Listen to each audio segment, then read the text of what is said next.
একই দিনে 4টে কেকের অর্ডার ছিল। তার মধ্যে থেকে দুটোতে ফন্ডেন্ট ওয়ার্ক হতো। সেই দুটো কেকেরই ডেকোরেশনের ভিডিও তোমাদের সাথে আজকে শেয়ার করছি। প্রথম কেকটা ছিল এটা, যেটা ছিল একটা ইউনিকর্ন থিমে। যে কাস্টমার তিনি বলেছিলেন একটু টল কেক করতে এবং তিনি তার পছন্দ মতন একটি ছবি পাঠিয়ে দিয়েছিলেন, সেখান থেকে ইন্সপায়ার হয়ে এই কেকটা বানান। ফন্ডেন্ট কেকের একটা বিষয় হলো, কেকটা এমনিতে দেখতে সিম্পল লাগলেও তারপরে ফন্ডেন্ট লাগানোর পরে তার রূপটাই বদলে যায় এবং এই ফন্ডেন্ট ডিটেলিং করতে কিন্তু বেশ অনেকটা সময় লাগে এবং আগের দিন থেকে করে রাখতে হয়। এই হচ্ছে প্রথম কেকটার লুক।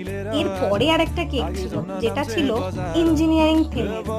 এটা একজন তার মায়ের জন্য অর্ডার করেছিল। এটাতেও পুরোপুরি ফন্ডেন্টের ওপর ডেকোরেশন ছিল, যেটা আমি আগের দিন করে রেখেছিলাম, সেটাই সাজিয়ে নিয়েছিলাম। এটারও ফুল লুকটা তোমরা দেখে জানিও কেমন লাগলো। দেখা হবে অন্য কোনো ভিডিও। ভালো থেকো সবাই। টুডলস।